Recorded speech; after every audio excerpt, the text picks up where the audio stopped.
หมอยสุงค่ะเมื่อในเป็นวันที่25เดือนธันวาคมที่12ปี2025เป็นวันพฤหัสในตอนได้ข่าวสายหมอหอมได้ออนเอาพี่น้องค่ะมารับถมด้วยข่าวเงาลายโลกลมฟ้านะคะเนาะก็ได้มีอยู่3ตอนค่ะตอนที่1เนาะแขออกมาสารคัดลองจะปานว่นว่ากึ่งลีเลยมีหมักนิวเคลียร์เป็นของตัวเจ้าเก่าในข่าวแท่งตอนหนึ่งค่ะอเมริกันฮบทบหันว่าแขได้หลอมมีไว้หลอมซ้อนไว้เคิงหมากลงยื้อไก่คามเมืองเนี่ยเนาะ ข่าวเที่ยงตอนหนึ่งค่ะได้ก่อพบปองการศึกสูงสุดยาเพศกึ่งกลางเฮอหมินโตกเหี่ยวก็ถึงที่ป้อรู้สึงสายใจกว่าในอ่อนตั้งเปิ้นได้ก่อเข้ามาถ่อมด้วยข่าวเงาโหในเนาะเมื่อวันที่24เดือนธันวาคมที่12ปี2025ได้มีข่าวเงาออกมาว่าอยู่ที่ห้องการลงฝ่ายนอกเมืองเขตและออกมาในฟางห่างสารคัดลวงป้ายว่นเจ้าหน้าที่ภูมิปนพรจะปานดีอันลาดว่าจะปานนั่นกึ่งลีเลยมีไว้หมักนิวเคลียร์เป็นของตัวเจ้าเก่าเย้าหือได้ค่ะตั้งฝ่ายแขลาดว่าลองดีจะปานเตมีไว้หมักนิวเคลียร์เป็นของตัวเจ้าเก่าอันว่านั่นไหนมันเป็นรองเข่งต้าต่อโลกและหลีกกินเกียนอันยามมีไว้นั่นเย้าเฮ็ดจังไหนจำหนังเพิ่นหลีกเพิ่นลายอันยามมีไว้หลังเสซึกกำพาปอกำสวงนั่นไหนลาดไว้เตรียมไว้แตกเลี้ยงว่าจะปานนั่นเตอำไลมีเคิงกองกลางว่าบักนิวเคลียร์ว่าสังว่าเจิ้นนายเฮ็ดไหนคะสังว่าจะปานแน่ว่นของสังเฮ็ดออกมาหมักนิวเคลียร์ว่าสังว่าเฮ็ดจังไหนแต่ไหนจึงไหนมันเตจังมีลองเป็นปลายแหลกลายนั่นน่ะเนาะเตจังมีลองตึกเคิกดอกลกลมฟ้าในนั่นยาวไหนคะป้องว่าลองดีอันจะปานเขาว่นดีๆของสังเฮ็ดออกนิวเคลียร์ในแขเขาอำหันเลแลสารคัดไหนคะข้อมูลตอนในคาลิปีมาที่ห้องการข่าวมติชนออกไว้ไหนเนาะเพราะว่ามาด้วยปานเมื่อเหลียวในหลายๆเมืองเนาะไผๆก็ได้เรียกว่าโครงสร้างเครื่องกองกลางหมากมืดจนยามหัางไผหัางมันในค่ะเนาะบางทีบางเมืองในเตื้อเพิ่มเงินตื้นจ่ายในตอนของดับศึกจังไหนมาเนาะกำในเฮาค่ะซ้ำมาด้วยเที่ยงตอนหนึ่งค่ะในก็แขในเนาะ ตั้งฝ่ายทรายขาวเขาเนาะก็เลยรับรู้ว่าแขในหลอมมีไว้หลอมซ้อนไว้มีดทรายคำวันคำเมืองคำโกนเนี่ยหมอกหนึ่งปากลูกเฮ็ดไหนคะมื้อวันที่23เดือนธันวาคมที่12ปี2025ในอยู่ที่ห้องการข่าว Reuters ไล่ออกมาเปิ้นผ่าวนั่นขนาดเนาะว่าอยู่ที่ภูมิพลพรที่ลงปอนจึงอเมริกันเขาค่ะไล่รับรู้ว่าไหนแขในเรียบเตมีไว้เคิงกองหลงเขาฮ้องว่า ICBM ในหมอกหนึ่งปากลูกเนาะเขาเนี่ยก็เก็บหอมตอมจู้ไว้อยู่3ตีที่เก็บเขานี่มีหมอก3ตีขิมจำแลนลิงแคและตั้งหมองโกเลียนะคะเมื่อเลือนโทนที่11ตีป่นมานั่นค่ะตั้งฝ่ายจอมจึงโดนัลด์ทรัมป์ผู้นำอเมริกันในก็ลาดว่าตึกวางเพียนติอบโอ้เปิดตะเตลดยอม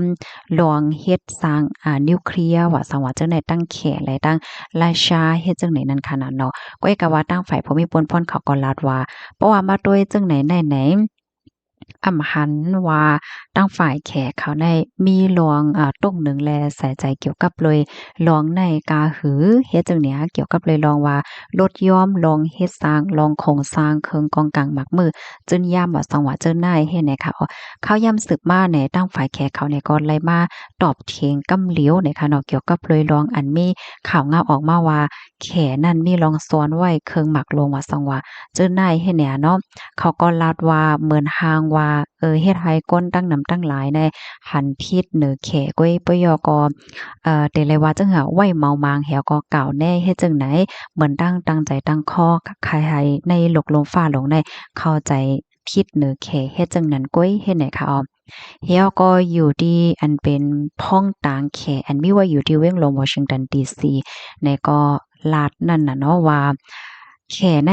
ไล่รักษาเฮ็ดสร้างจอมหนังเหล็กกินเกียนลองเฮ็ดนิวเคลียร์ว่าสังว่าจังได๋เดๆว่ายาวเฮ็ดจังได๋ค่ะเนาะก็เพราะว่าเมืองใหญ่เมืองหลวงเมืองมหาอำนาจในเขาก็มีเหล็กกินเกียนกันไว้ค่ะเนาะว่าแต่ละเฮ็ดนิวเคลียร์กาหือเต็มละเฮ็ดกาหือว่าสังว่าจังได๋เนี่ยค่ะ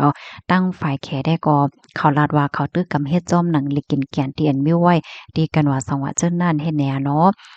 ค่ะข้อมูลตอนนี้ค่ะเนี่ยก็เลยไปมาที่ห้องการข่าวสดออกไว้เนี่ยพี่น้องคะรู้ซ้ำหันเทินจังหือพวงแง่เนี่ยเนาะก็ปันตั้งหันถึงบ้านเลยอยู่นะคะ ลูกดีข่าวง่าโหนในเหแลกำในเฮาขามาถ่อมด้วยข่าวแทงตอนหนึ่งในก็เป็นข่าวนอกเมืองค่ะ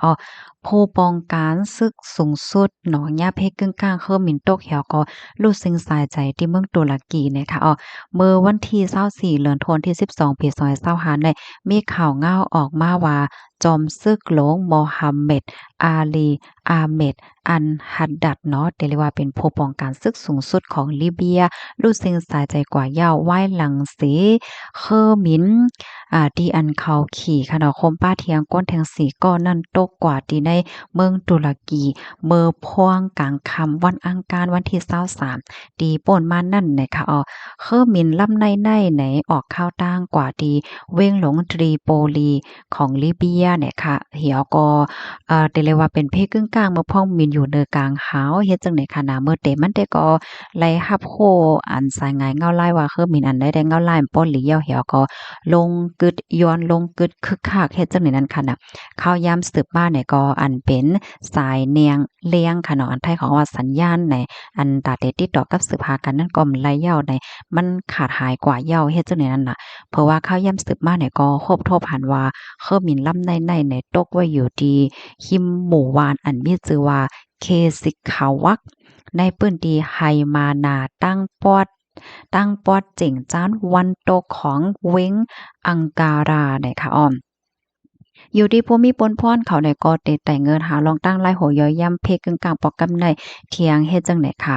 ข้าวย่ำสืบมาในอันเป็นจอมพ่องหลงจึงเมืองเนี่ยก็เลยออกมาลัดว่าเป็นลงลู่ใหญ่ซุ่มหลงตอนตาเจอจาดวันเมืองเด้ๆแนวก็เปิ้ว่า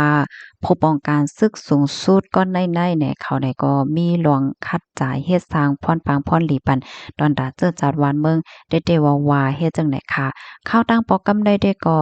เมื่อแต่บันไดเขามีเยี่ยงอ่านดีๆกว่าที่เมืองตุรกีเปิดตากว่าอบโอ้กันละลายลวงคะเนาะบ่ได้เป็นรองโคมือตั้งฝ่ายการศึกตั้งฝ่ายรองมันกึ้มหนิมเศร้าว่าสังว่าจังไหนนั่นค่ะน่ะก้อยก็ว่าข้าวตั้งในแต่ก็อำเป็นกว่าจำหนังอันที่ตั้งวางไว้เสียก็เลยเป็นเพศกึ่งกลางกว่าในค่ะข้อมูลตอนนี้ก็ค่ะเลยเปิงอีกมาที่ห้องการข่าว BBC ออกไว้ในค่ะพี่น้องค่ะถ่อมกันอยู่ที่ไรตั้งไรพวงค่ะนะต้องตักกันมาไรอบโอ้กันมาไรข้อไรตอนไรที่ว่าแตกเลี่ยงแจียงเลี่ยงและจังไหนก็ต้องถามมาไรในค่ะเนาะนั้นพี่น้องค่ะที่ใครเพิ่มเติมข้อมูลในก็ยินหลีรับตอนค่ะเนาะยินโจมตีรับถอมประเด็นปันแห้งค่ะเอาไม่สงค่ะ